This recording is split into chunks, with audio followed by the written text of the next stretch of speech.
President,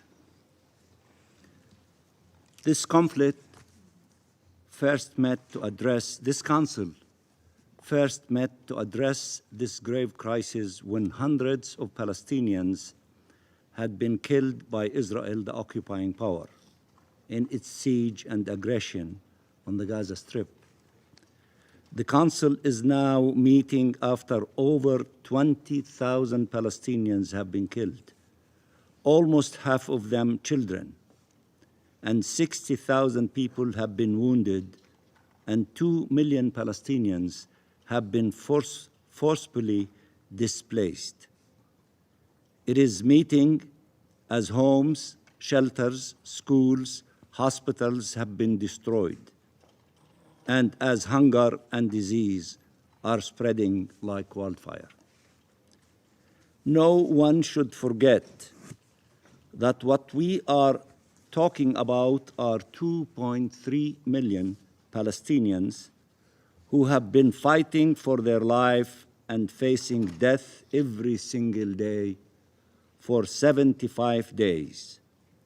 They have been fighting for their lives, for their very existence, for over 75 days. Mr. President, the Arab and the OIC groups, with the support of an overwhelming number of UN member states, have been mobilizing for 3 objectives, and we said that from the beginning. End the carnage immediately, immediate ceasefire, humanitarian assistance at scale, and no forced displacement. We meet today as part of this continuous effort to advance these 3 goals.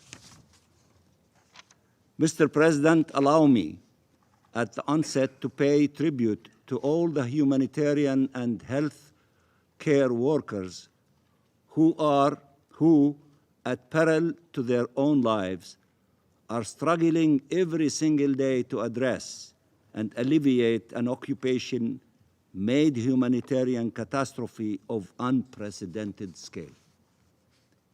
They are operating under conditions where no place and no one is safe, under widespread and indiscriminate bombing, where hospitals and shelters and ambulances are shelled, and with minimal to no access to humanitarian supplies necessary to sustain and save lives. We pay tribute to the Palestine Red Crescent, in which many of you have met them in your trip to the Rafah crossing, to Palestinian medical and civilian rescue teams, to the personnel of the United Nations and its agencies, notably UNRWA, to the members of Palestinian and international humanitarian organizations on the ground, and to the ICRC. Their work is heroic and deserves our utmost recognition and respect. The draft resolution presented by the United Arab Emirates is to allow them to conduct their sacred mission to assist civilians in need to save human lives as Israel, the occupying power, continues to ignore the global demands for an immediate humanitarian ceasefire and to deprive the Palestinian people of the humanitarian aid they desperately need. There are thousands of trucks of humanitarian aid on the Egyptian side, and Egypt's full willingness and mobilization to see this aid delivered. You saw those thousands of truckloads from your trip from Al Arish Airport to the Rafah crossing. There are over 2 million Palestinians in desperate need of such aid on the Palestinian side. This inhumane and criminal Israeli siege, this use of humanitarian aid necessary for the survival of the population as method of war has to end, and it has to end now. Mr. President, on 4th of November, the deputy head of the Israeli civil administration stated from inside Gaza, and I quote, whoever returns here, if they return here after, will find scorched earth, no houses, no agriculture, no nothing. They have no future. End of quotation.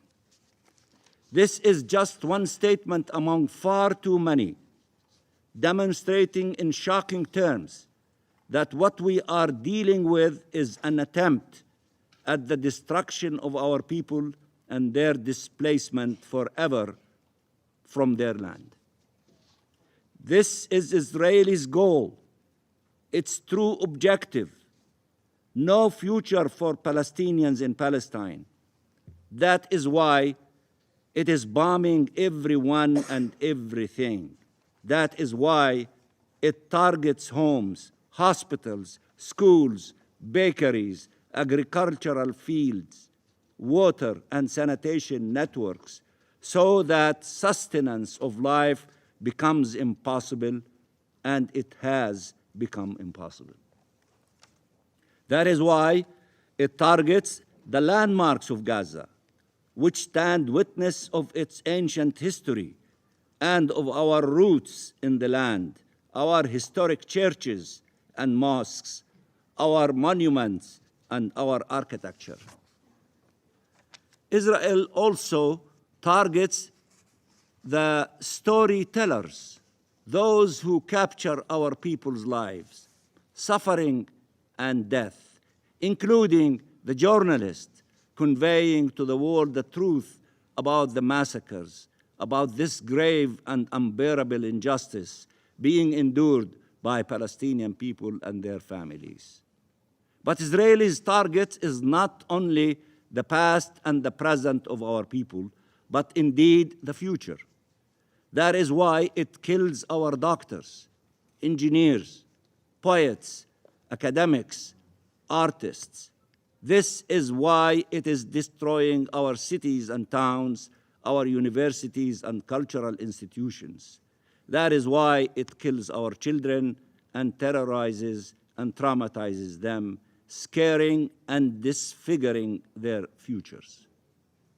We often quote the number of children killed, an unbearable tragedy, but we should not forget the 25,000 children orphaned and the tens of thousands wounded and amputated. A 12-year-old Palestinian girl with the most beautiful of names, Dunya, which means Dunya in Arabic, it means the whole world, lost both her parents, her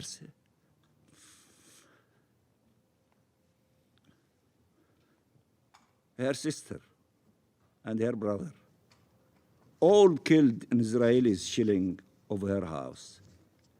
She also lost her leg, and I believe she was interviewed by the CNN journalist that United Arab Emirates managed to let her enter the Gaza Strip and to make that important report that she did. And Donia said that while she will never forget her loved ones, she has to continue living, that she would become a doctor to help children as doctors helped her. But Dunya did not live to become a doctor or to memorialize her family. She was killed a few days later in the strike in the maternity ward of Al-Nasr Hospital. Israel wants to convince us that we need to choose between life and our country by making life in our country impossible. Our people want to live in their country. They want their children to grow safely in their country. There is no simpler dream. There is no aspiration more sacred than that. Mr. President, Israel's treatment of Palestinian civilians and its abhorrent crimes against them were further starkly revealed after Israel killed 3 people raising a white flag and representing no danger. It later discovered that they were 3 Israelis who had been held captive in Gaza. It could have saved them had it observed the laws of war, but it thought they were Palestinians and shot them, in yet another display of total abject disregard for Palestinian lives. This confirms the many reports of summary executions of Palestinians being murdered in cold blood by Israeli soldiers in Gaza.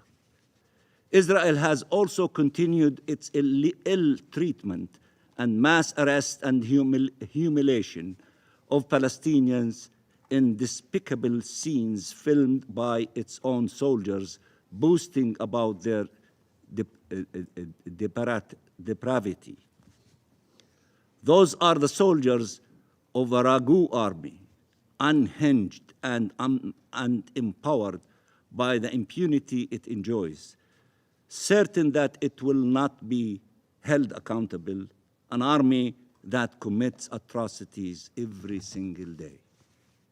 In the words of Israel's closest allies, its indiscriminate bombing and its killing rage needs to stop. That means its crimes need to stop. Gaza is like a patient whose wounds you are trying to treat while the killer keeps shooting at them. You need to stop the killer, or you will never be able to save the patient. Mr. President, death is everywhere in Gaza, in its different manifestations: destruction, deprivation, disease. People are starving. They have no water, no food, no medicine, or barely any. The draft resolution that the Council voted on today is intended to help address this inhumane situation, to alleviate the untold suffering and pain being borne by millions of civilians. We welcome the decision to establish a UN mechanisms to accelerate the provision of humanitarian relief consignments to Gaza and call for its rapid implementation. The Council also called for urgent steps to immediately allow safe, unhindered, and expanded humanitarian access. The Secretary General and all UN agencies, as well as humanitarian organizations, have all said that this requires an immediate humanitarian ceasefire, now backed by 153 states around the world. It took this Council 75 days to finally utter the word cessation of hostilities.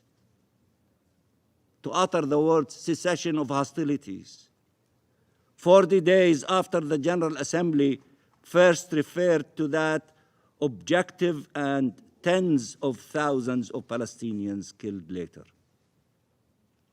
We support the Russian amendment, and the United Arab Emirates, as Arab representative, reflected that support in its vote.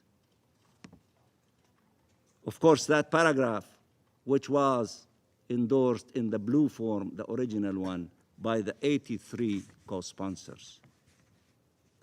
The resolution is also clear about the unwavering commitment to the two-state solution consistent with international law and UN resolutions, and in this context, on the status of the Gaza Strip as an integral part of the territory occupied in 1967 and as part of the Palestinian state, and on the unity of the Gaza Strip and the West Bank and the role of the Palestinian Authority, and the complete rejection of forced displacement in violation of international law. Mr. President, let us act now to save lives, to provide life-saving assistance and life-sustaining hope. This resolution is a step in the right direction. It must be implemented and must be accompanied by massive pressure for an immediate ceasefire. I repeat, immediate ceasefire. There is no way to stop the war crimes, crimes against humanity, and genocide underway, but an immediate ceasefire. Ceasefire again. There is no way to start addressing the occupation-made humanitarian catastrophe, but an immediate ceasefire. Ceasefire again. There is no way to release those held captive, but an immediate ceasefire.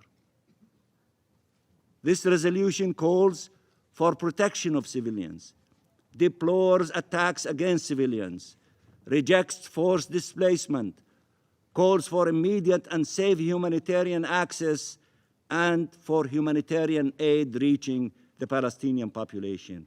All that requires an immediate ceasefire. Immediate ceasefire, as requested and as called for by the Secretary General in his famous letter to the Security Council. Humanity must prevail. International law must prevail. Millions of lives hang in the balance. And I thank you very much, Mr. President.